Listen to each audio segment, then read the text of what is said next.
Baik, bismillahirrahmanirrahim. Assalamualaikum warahmatullahi wabarakatuh. Ya, rekan-rekan sekalian, mahasiswa di mana Anda berada, insya Allah berjumpa kembali ya dengan saya. Kali ini kita akan mencoba membahas atau mengelaborasi tentang Islam ya, asas dan kaidah-kaidah umum. Setelah sebelumnya kita membahas pertemuan-pertemuan yang sebelum kritik terhadap kapitalisme, nah, lalu apa sebenarnya ekonomi Islam? Apa sistem ekonomi Islam itu? Apa asas dan kaidahnya itu? Nah, pada pertemuan kali ini kita akan coba itu semua. Oke. Lebih jauh berkenaan dengan ekonomi Islam.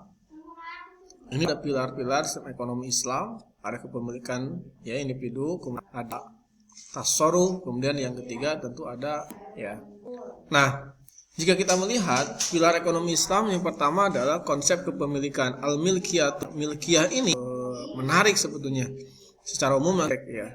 Kemudian berkaitan dengan pemanfaatan kepemilikan, istilahnya itu tasarruf fil milk. Nah, secara umum konsep milkiyah atau kepemilikan dalam Islam ini terbagi ke kepemilikan individu, yang kedua ada kepemilikan umum atau kepemilikan nanti negara atau kepemilikan negara. Nah, individu ini merupakan hukum syariat atau di sini kan di catatannya ya, atau zat tertentu yang memang dalam konteks ini menjadi catatan bagi kita ya, memperolehnya, kemudian yang secara langsung atau mengambil kompensasi iwad dari barang tersebut. Nah, kepemilikan individu ini atau kepemilikan fardiyah ini juga berkaitan dengan ya izin syariat pada individu untuk memanfaatkan suatu barang melalui asbabu milkiyah. Nah, asbabu milkiyah itu apa? Milkiyah itu terbagi ke dalam setidaknya itu 5, yaitu bekerja, waris, kebutuhan harta untuk menyambung. Jadi namanya itu ya. Kemudian harta yang diperoleh tanpa kompensasi tenaga.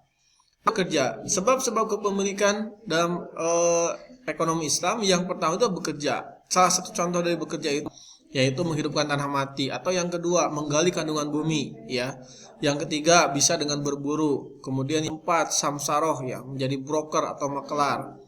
Yang kelima bisa syirkah, mudorobah ya. Kemudian bisa musakoh. Musakoh itu bisa istilahnya itu mengairi ya, syirkah boleh juga dikatakan syirkah, boleh juga dikatakan ajir mustajir. Kemudian yang ketujuh adalah ijaroh, kerja ya, transaksi jasa.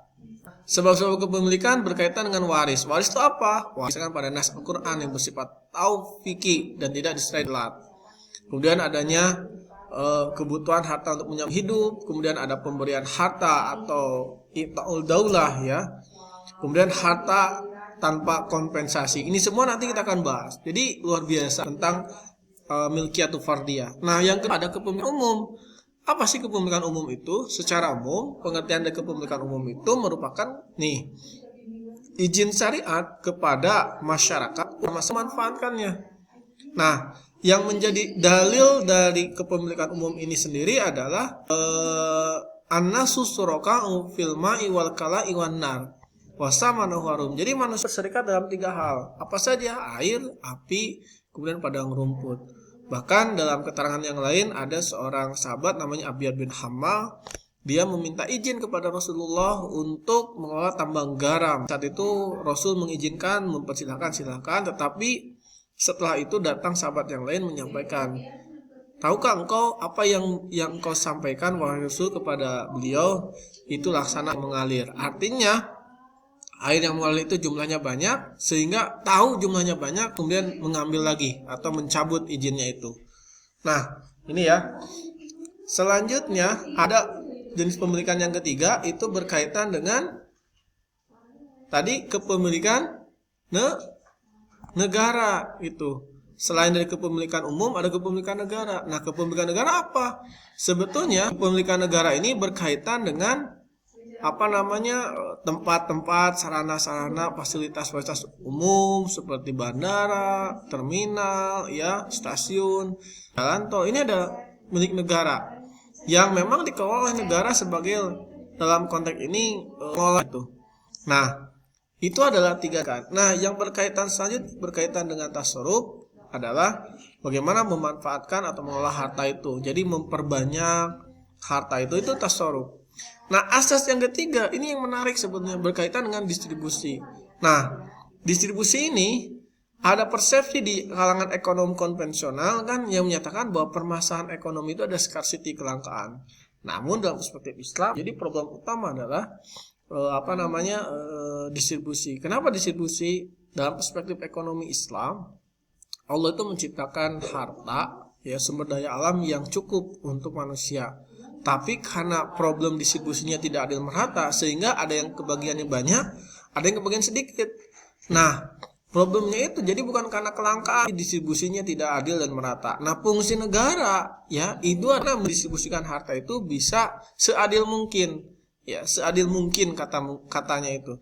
Nah, yang jadi kata kuncinya itu artinya misalkan tidak boleh dia menumpuk kekayaan dengan cara yang zalim. Dia tidak boleh menumpuk kekayaan dengan cara-cara yang diharamkan seperti kanjul mal, ihtikar, tadlis dan sebagainya.